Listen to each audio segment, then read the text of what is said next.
Je me rappelle le jour où je me suis fait virer, ma mère était effondrée. Elle s'est dit qu'est-ce que je vais faire de lui? Cachot, puis après elle s'est fait virer du travail. Qu'est-ce que je vais devenir? Mais je sais que mon histoire est l'une des plus belles au monde. Et j'en suis tellement fier. Adil Rami, bientôt 37 ans. Je suis né le 27 décembre 1985 à Bastia. J'habite à Troyes en ce moment parce que je joue à Troyes, dans l'Aube, en couple. J'ai des enfants, 6 ans, des jumeaux, Madi et Zayn, que j'aime de tout mon cœur. 1m91, 91 kilos.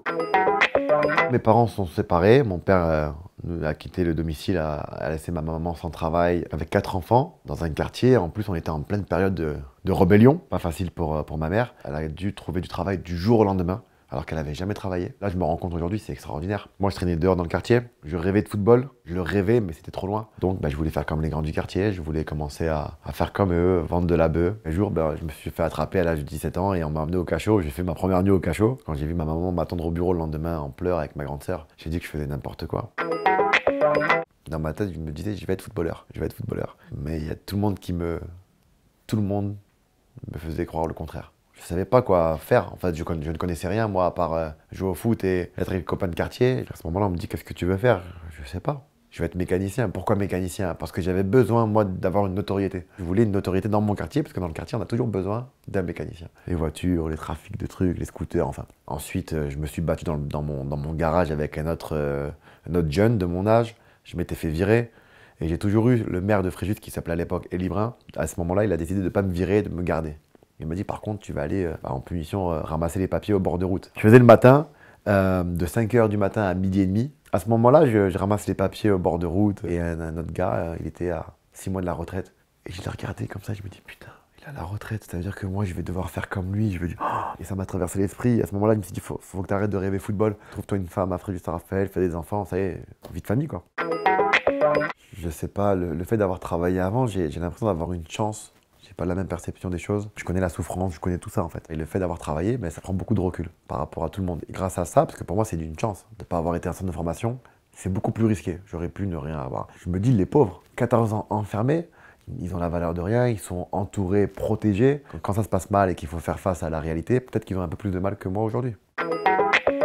Mon premier salaire, c'est quand je faisais les marchés à Fréjus. On appelait ça le marché arabe. Et je me levais à 5h30, 6h du matin pour aller démarcher les vendeurs qui avaient besoin, mais on était payé, c'était en francs à l'époque.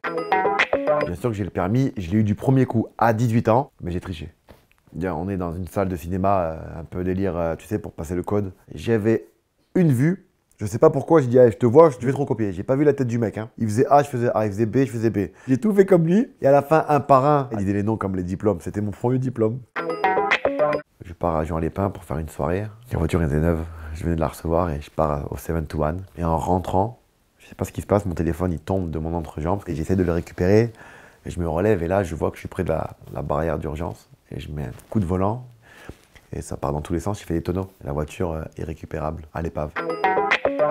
Et ce jour-là, quand je rentre donc de la police, tout ça, les 4h-5h du matin, je me fais convoquer par le coach de Fréjus, là où je joue au foot, en amateur. Il me dit, je veux que tu ouvres ce courrier devant moi, mais j'ouvre le courrier. En fait, c'était Lille qui me demandait en essai.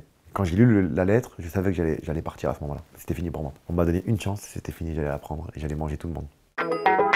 Quand j'ai commencé à gagner mes premiers gros ronds, c'est regroupé avec mes 4 frères et sœurs et j'ai dit let's go, on va acheter la maison à maman. Ma mère, c'était fait. Ok, bouclé. Derrière, j'ai acheté une maison à ma grande sœur. Derrière, j'ai acheté un appartement, parce que c'est eux qui choisissent leur bien, bien évidemment, à mon frère. Et après, il m'en restait plus qu'une, c'est la petite. Je l'ai aidée pour qu'elle puisse avoir son propre bien. Et quand j'ai fini d'avoir assuré les arrières de ma famille en bien, avec voiture et tout ce qui va avec, j'ai commencé à m'occuper de moi et de me protéger. Alors quand je rencontre les gens dans la rue, je le sens que je suis plutôt apprécié. On a tendance à venir facilement vers moi parce que je pense que je montre une certaine sociabilité à travers les réseaux ou quand je fais de la télé. Il y a des gens que je ne connais même pas qui m'invitent pour des crémaillères ou autre. Ça m'est déjà arrivé de débarquer. Je veux vivre ce que tout le monde vit. Et ça me manque. Et pourquoi? Parce que je l'ai vécu. J'aime beaucoup la PlayStation parce que je joue avec mes amis d'enfance. En ce moment, c'est beaucoup Call of Duty, FIFA, Rocket League. Je prends du plaisir avec eux parce que j'ai l'impression d'évacuer la pression. J'ai de la chance aujourd'hui que mon franc-parler me permette d'avoir des demandes aujourd'hui. J'ai eu RMC, j'ai eu la chance un jour d'échanger avec Laurent Ruquier pour rejoindre les grosses têtes. Je m'éparpille et je veux tout faire.